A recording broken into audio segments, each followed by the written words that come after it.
நண்பர்கள் அனைவருக்கும் வணக்கம்.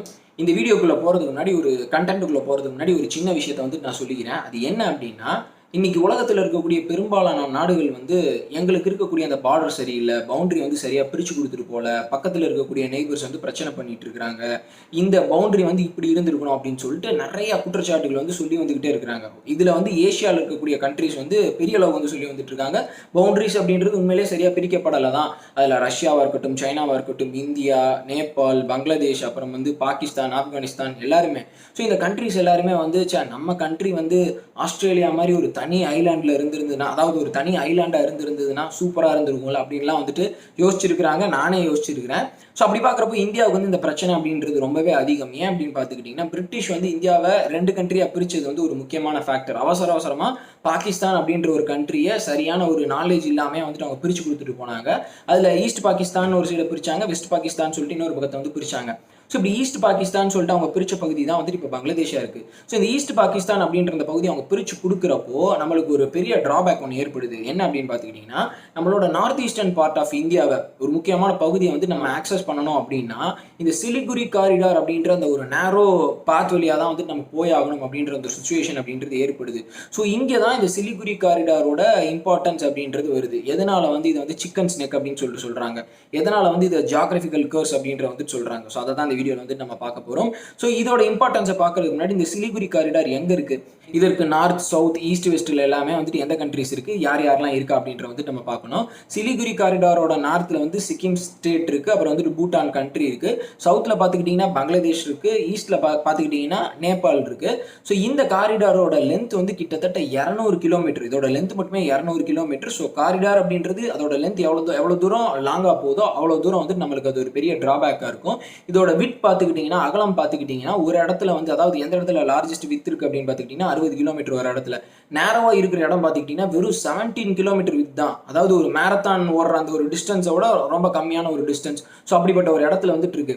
ஸோ இப்படிப்பட்ட ஒரு சுச்சுவேஷன், இப்படிப்பட்ட ஒரு நேரோ காரிடார் இதுக்கு இப்படி இருக்கிறதுனால தான் இதை சிக்கன் ஸ்னேக் அப்படின்னு சொல்லிட்டு சொல்றாங்க. இதை சிக்கன் ஸ்னேக் அப்படின்னு சொல்லிட்டு ஏன் சொல்றாங்க அப்படின்னா, அது பார்க்கறதுக்கு சிக்கன் ஸ்னேக் மாதிரி இருக்கு அப்படின்றது ஒரு ரீசன். இன்னொரு ரீசன் என்ன அப்படின்னா, இப்போ சிக்கனை அதோட நெக்கை பிடிச்சி நீங்க கிரஷ் பண்ணீங்க, அமுக்குறீங்க அப்படின்னா சிக்கன் கொலாப்ஸ் ஆயிரும். கோழினால உயிரோடு இருக்க முடியாது. So north eastern part of India rest of the இந்தியாவோட கனெக்ட் பண்ணியிருக்கிறதுக்கு இது அந்த அளவுக்கு ஒரு முக்கியமான இடம் அப்படின்றது இந்த டேர்ம்னால டினோட் பண்றாங்க. நான் அப்படிதான் நான் புரிஞ்சுக்கிட்டேன். ஸோ இப்படிப்பட்ட இந்த சிலிகுரி காரிடாரோட இம்பார்ட்டன்ஸ் இந்தியா ஸ்டார்டிங்ல இருந்தே உணர்ந்து வந்துட்டு இருந்தாங்க. அதாவது நம்ம north eastern part of India நம்ம அடையணும்னா இவ்வளவு முக்கியமான ஒரு இடம் இது அப்படின்றத அவங்க உணர்ந்து வந்துட்டு இருந்தாங்க. இதோட இம்பார்ட்டன்ஸ் இந்தியா எப்போ பெரிய அளவுக்கு ஃபீல் பண்ண ஆரம்பிச்சாங்க அப்படின்னு பார்த்துக்கிட்டீங்கன்னா, ஸ்டார்டிங்ல இருந்தே அவங்களுக்கு தெரியும். ஆனா 1962ல இந்தியாவுக்கும் சைனாவுக்கும் ஒரு யுத்தம் அப்படின்றது நிகழுது. அந்த யுத்தத்துல சைனா இந்தியாவை வீழ்த்துறாங்க, தோக்கடிக்கிறாங்க. ஸோ அந்த டயத்துல சைனா அருணாச்சல் பிரதேஷோட அந்த டவாங் டிராக்டுக்குள்ள ஃபுல்லாவே இன்ஃபில்ட்ரேட் பண்ணிடுறாங்க, பெரிய அளவுக்கு ஆக்குபை பண்ணிடுறாங்க. அதுக்கப்புறம் அவங்க வித்ட்ரா ஆயிட்டாங்க. ஆனா அந்த டயத்துல இந்தியா ஒரு விஷயத்தை ஃபீல் பண்றாங்க. என்னன்னா, நம்ம நார்த் ஈஸ்ட் பார்ட் ஆஃப் இந்தியாவுக்கு ட்ரூப்ஸை மொபிலைஸ் பண்றது ரொம்ப கஷ்டம். ஸோ இந்த சிலிகுரி காரிடாரோட இம்பார்ட்டன்ஸ் அப்படின்றது ரொம்ப ரொம்ப முக்கியம் அப்படின்றது இந்தியா ரொம்ப ரொம்ப ஃபீல் பண்றாங்க. அது மட்டும் இல்லாம அப்ப 1962 வார் நடந்தப்போ ஒரு விஷயம் அசாம்ல, அப்புறம் நார்த் ஈஸ்டர்ன் பார்ட் ஆஃப் இந்தியாவில் எல்லாருமே பேசி இருந்தாங்க. என்ன அப்படின்னா, சிலிகுரி காரிடாரோட அந்த கனெக்டிவிட்டி அப்படின்றது கட் ஆயிருச்சு. So north eastern part of India ஃபுல்லாமே அசாம இன்க்ளூடிங் எல்லா ஸ்டேட்டையும் உட்பட சைனா பிடிச்சிட்டாங்க அப்படின்ற மாதிரி எல்லாமே பயங்கரமான ஒரு வதந்திகள் எல்லாமே பரவி இருந்தது. ஸோ அதனால இந்தியா அதை ரொம்ப ஒரு எக்ஸ்ட்ரா காஷனோட இனிமேல் அந்த விஷயத்தை பார்க்க ஆரம்பிச்சிட்டாங்க. அதுக்கப்புறம் நார்த் ஈஸ்டர்ன் பார்ட் ஆஃப் இந்தியாவுக்கு பெரிய அளவுக்கு ட்ரூப்ஸ் எப்பயுமே ஸ்டேஷன் பண்ணி பெர்மனண்டாவே அங்க ரிசர்வ் ஃபோர்ஸஸ் இப்போ இந்தியா அங்க வச்சிருக்கிறாங்க. இப்போ இந்த சிலிகுரி காரிடாரோட சரௌண்டிங்ல, அதாவது நேபாள் பார்த்தோம், பங்களாதேஷ் பார்த்தோம், இன்னொரு பக்கம் பூட்டான் பார்த்தோம். ஸோ அவங்க யாருனாலுமே இந்த சிலிகுரி காரிடாருக்கு பிரச்சனை அப்படின்றது இல்லை. ஏன்னா நேபாளுமே லேண்ட்லாக்டாக தான் இருக்காங்க, பூட்டானும் அப்படி தான் இருக்காங்க, பங்களாதேஷும் அப்படி தான் இருக்காங்க. இந்த சிலிகுரி காரிடாருக்கு அப்போ யாருனால பெரிய பிரச்சனை அப்படின்னு பார்த்துக்கிட்டிங்கன்னா, சைனானால பெரிய பிரச்சனை அப்படின்றது இந்த இடத்துல நம்மளுக்கு தெரிய வருது. இப்போ சைனா நிறைய விஷயங்கள்ல இந்தியாவோட அந்த சிக்கன் நெக் காரிடாரை அஃபெக்ட் பண்ணணும், இந்தியா இதன் மூலியமா பிளாக்மெயில் பண்ணணும் அப்படின்ற விஷயத்துல இறங்கியிருக்காங்க. ஸோ இதனால அவங்க பூட்டானோட ரொம்ப ஒரு சில விஷயங்கள் பேசி வர்றாங்க. என்ன பண்றாங்க அப்படின்னா, உங்களோட ஒரு சில டெரிட்டரிஸ், நீங்க இந்தியாவோட பவுண்டரியா ஷேர் பண்ணிட்டு இருக்கக்கூடிய ஒரு சில பகுதிகளை எங்களுக்கு கொடுத்துருங்க. குறிப்பா அந்த சம்பி வேலி அப்படின்னு சொல்லிட்டு சொல்லுவாங்க. ஸோ அந்த பகுதியில இந்தியா பூட்டான் அந்த ட்ரை ஜங்ஷன் அப்படின்றதான் சொல்லுவாங்க. ஸோ அதுல ஒரு குறிப்பிட்ட சென்சிட்டிவ் ஏரியாஸ் எங்களுக்கு சைனாவுக்கு கொடுத்துருங்க. ஸோ அதை சைனா வாங்கிக்கிறதின் மூலியமா இன்னமும் இந்த சிலிகுரி காரிடாருக்கு ரொம்ப க்ளோஸா வரலாம். ஸோ அந்த மாதிரி ஒரு டெரிட்டரி ஷேரிங் அந்த ஒரு பேக்ட்ல கூட சைனா பூட்டான்ட்ட பேசி இருக்காங்க. ஸோ இப்படி ஒரு பக்கம் போயிட்டு இருக்கு. 2017 வந்து இதெல்லாமே பெரிய அளவுக்கு வேலைக்கு ஆகல அப்படின்னு சொல்லிட்டு சைனா புரிஞ்சுக்கிட்டாங்க. அதனால அவங்களே என்ன பண்றாங்க அப்படின்னு பார்த்துக்கிட்டீங்கன்னா, இந்த டோக்லாம் பிளாட்டோ அப்படின்றது வந்து ஒரு டிஸ்பியூட்டட் சைட். யாருக்கும் அப்படின்னு பார்த்துக்கிட்டீங்கன்னா, பூட்டானுக்கும் சைனாவுக்கும் டிஸ்பியூட்டடா இருக்கக்கூடிய ஒரு பகுதி தான். இந்தியாவுக்கு வந்து அங்க எந்த பிரச்சனையுமே இல்ல.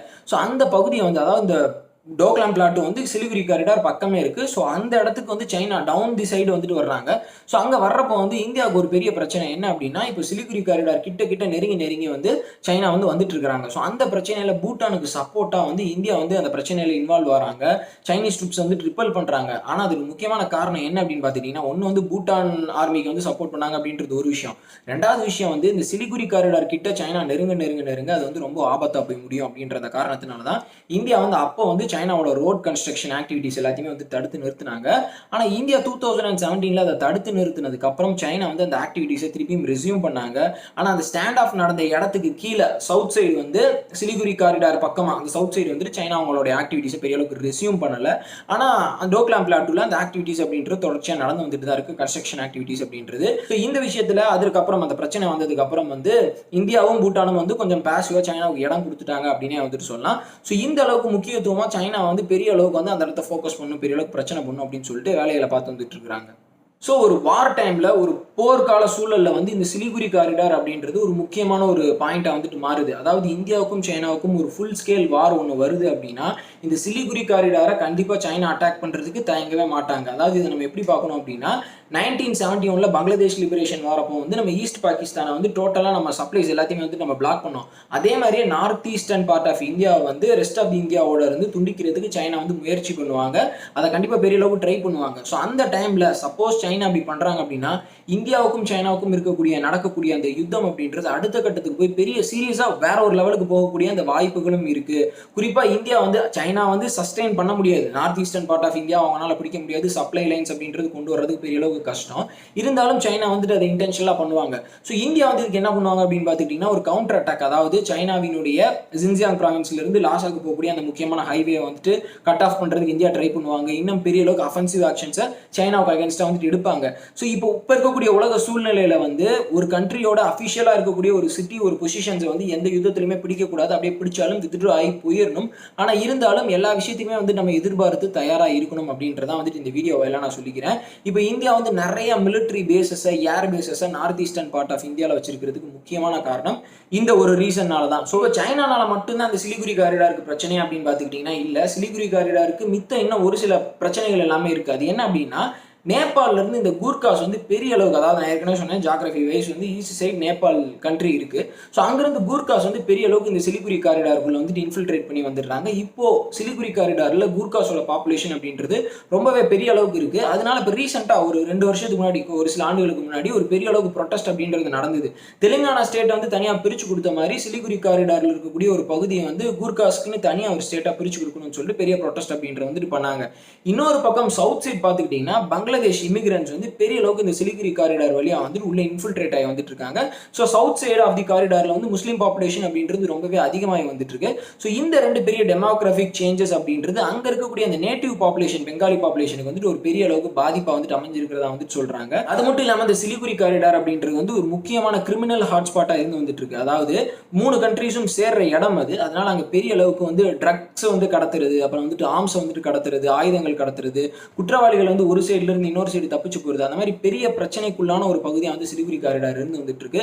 அதனால இன்னும் பெரிய அளவுக்கு வந்துட்டு நம்மளோட கவர்மெண்ட் வந்து அங்க வந்து செக்யூரிட்டி லெவல வந்துட்டு பெரிய அளவுக்கு இன்க்ரீஸ் பண்ணி இருக்காங்க. அங்க பெரிய அளவுக்கு மானிட்டர் பண்ணி வந்துட்டு இருக்காங்க. யார் யாரெல்லாம் இன்ஃபில்ட்ரேட் ஆகி வர்றா, யார் யாரெல்லாம் தப்பிச்சு போறா அப்படின்னு சொல்லிட்டு அளவுக்கு சிலிகுரி காரிடாரோட இம்பார்ட்டன்ஸ் அப்படின்றது அமைஞ்சிருக்கு. ஒரு பக்கம் சைனா, இன்னொரு பக்கம் வந்து நேபாள், பங்களாதேஷ் போட்டு கிரஷ் பண்ணிட்டு இருக்காங்க. இது எல்லாத்தையும் கடந்து வந்து நம்மளோட ட்ரூப்ஸை, நம்மளுக்கு தேவையான அந்த சப்ளைஸை வந்து நார்த் ஈஸ்ட்டுக்கு வந்து நம்ம கொண்டு போய் ஆகணும். ஆனா கவர்மெண்ட் வந்து சைலண்டா நிறைய மெஷர்ஸ் அப்படின்றது எடுத்து வந்துட்டு இருக்காங்க. இருந்தாலும் உங்களுடைய ஜியோகிராஃபியை வந்து நீங்க மாத்துறது ரொம்ப கஷ்டம். மேப்பை வந்து நீங்க மாத்துறது ரொம்ப கஷ்டம். பக்கத்து கண்ட்ரி அனெக்ஸ் பண்ணி அவங்களோட ஒரு இடத்த பிடிச்சு அது வழியா நம்ம போனா வேணா வாய்ப்புகள் அப்படின்றது இருக்கு. ஸோ உங்களோட சஜஷன்ஸ் இந்த சிலிகுரி காரிடார்ல வந்து, அதாவது நார்த் ஈஸ்ட்டுக்கு வந்து நம்மளோட கனெக்டிவிட்டியை இம்ப்ரூவ் பண்ணணும் அப்படின்னா என்ன பண்ணணும் அப்படின்ற வந்து நீங்க கமெண்ட் செக்ஷன்ல சொல்லுங்க. ஏன் அப்படின்னா நார்த் ஈஸ்ட் வந்து ரெஸ்ட் ஆஃப் தி இந்தியாவோட ரொம்பவே டிட்டாச்சா இருக்க மாதிரியான அந்த ஒரு சூழ்நிலை அப்படின்றது இருந்து வந்துட்டே இருக்கிற மாதிரி எனக்கு பர்சனலா ஃபீல் ஆகுது. ஸோ உங்களோட கமெண்ட்ஸும் அது சம்பந்தமா வந்துட்டு சொல்லுங்க. இந்த வீடியோ உங்க ஃப்ரெண்ட்ஸ்ட்டு ஷேர் பண்ணுங்க. ஸோ அவங்களும் இந்த விஷயங்களை வந்து தெரிஞ்சுக்கிட்டும். வீடியோ பார்த்தமைக்கு ரொம்ப நன்றி. சோஷியல் மீடியா லிங்க்ஸ் வந்து கீழே டிஸ்கிரிப்ஷன்லையும் கமெண்ட் செக்ஷன் கொடுத்துருங்க. ஃபாலோ பண்ணுங்க. ஜெய் ஹிந்த்.